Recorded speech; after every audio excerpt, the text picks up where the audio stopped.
महाराष्ट्राचे मुख्यमंत्री तथा आपल्या महाराष्ट्र राज्याचे आपल्याला पुण्यातले झालं या दुर्दैवी घटनेमध्ये त्यांचा सकाळी 8:30 वाजता दुर्घटना निधन झालं। या ट्रेनमध्ये जे 5 ते 6 जण होते, अजितदादा पवार या घटनेमध्ये आम्ही आज या ठिकाणी ज्या प्रचाराच्या गाड्या आहेत त्या थांबवलेल्या भोंग्याच्या जी उद्या सभा होणार होती, सन्माननीय श्री खासदार कल्याण काळेसाहेब यांची सभासुद्धा रद्द केलेली आहे।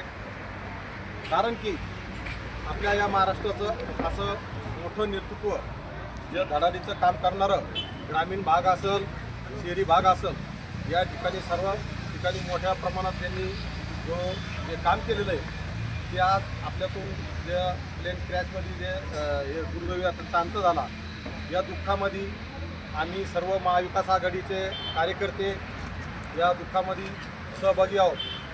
मी माझ्या वतीनं या तिन्ही उमेदवाराच्या वतीनं व महाविकास आघाडीच्या वतीनं व सर्व या पदाधिकाऱ्याच्या वतीनं भावपूर्ण असे श्रद्धांजली अर्पण करतो। हरिओम। राज्याचे उपमुख्यमंत्री तथा अर्थमंत्री श्री अजितदादा पवार यांचं विमान अपघातामध्ये अतिशय दुःखद असं निधन झालेलं आहे आणि आपल्या महाराष्ट्रातून अतिशय हुशार आणि निर्भीड व्यक्तिमत्व आज निघून गेलेलं आहे आणि यामुळे आपला महाराष्ट्र आज पोरका झाला आहे। म्हणून मी गोलडगाव सर्कल जिल्हा परिषदच्या वतीनं सर्व उमेदवारांच्या वतीनं भावपूर्ण श्रद्धांजली अर्पण करतो। याच्यावर आपलं राजकारणावर ग्रामीण विकासावर काय परिणाम झाले असं वाटतं? 100% परिणाम। अजितदादाचं काम असं होतं, आम्ही जवळून बघितलेलं आहे, महाविकास आघाडीच्या काळातही बघितलेलं आहे, त्या अगोदर मी बघितलेलं आहे की अजितदादाचं काम असं होतं, कोणीही कार्यकर्ता एकदम ठीक आहे टाईटपणा म्हणजे त्याचं सुरक्षितच त्यांचं हे तसं होतं, पण कामाच्या बाबतीत जेव्हाही काम घेऊन जाईल त्याला कधीही 100% त्यांनी प्राधान्य दिलं। सर अजितदादा म्हणजे कोणत्या कार्यात कोणतं कार्य असतं त्यांचं कार्य हे संघटनेमध्ये जर धरलं तर कार्यकर्त्यांना सांभाळायची आणि विकासाच्या बाबतीत जर धरलं तर विकासासाठी कधीही त्यांनी असा दुजाभाव केला नाही, कधीच नाही की हा या पार्टीचा तो त्या पार्टीचा, कधीही कोणीही समजा हे केलं कामासाठी केलं तर ते 100% सांगायचं। दादा ग्रामीण भागासाठी आधार होतो असं तुम्हाला वाटतं? हो 100% वाटतो। का नाही बरं, त्यांनी ग्रामीण भागामध्ये खूप योजना राबवलेल्या त्याच्यामुळे त्यांचं 100% त्यांच्या नेतृत्वाची जी उणीव आहे महाविकास आघाडी पक्ष त्याची भरून काढलेला आहे।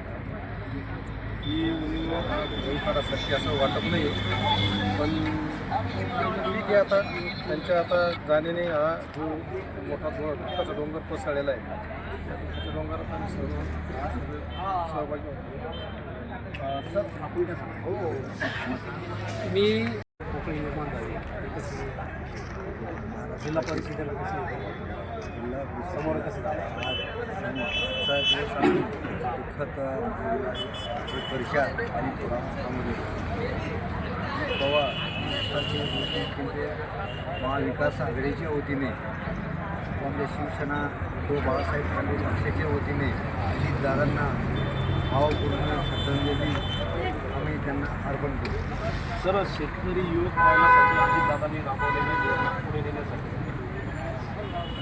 भूमिका हे आमच्या विकासाच्या महिलाचं असून हे आम्ही पुढं घेऊन आम्ही विकास या पद्धतीने चांगलं करू। सोमनाथ माझी मेसेज आता सोमनाथ या पंचायत समिती गटातून गोलडगाव जनातून उभे आहे। आज अशी मोठी अशी दुर्दैवी घटना झाली अजितदादांची आणि अजितदादांमध्ये सर्वसामान्य कार्यकर्त्यापासून तुला घेऊन चालणारे आणि ते चालणारे असताना त्यांचे विकास कामं शैक्षणिक कामं असेल, शैक्षणिक धोरण असेल, शिक्षकांचा प्रश्न असेल, पाण्याचा प्रश्न असेल, त्यांच्या शेतकऱ्याचा प्रश्न असेल, हा तिथं गेल्यानंतर अजितदादाकडे गेल्यानंतर ते लगेच अधिकाऱ्यांना फोन करून पत्राद्वारे लगेच सूचना द्यायचे व सर्वांचे कामं लगेच करून टाका अशी दादांची ख्याती होती. सर आता सध्या दादाचं निधन झालं. प्रचाराला काही हां 100% त्याच्यावर नियंत्रण होईल.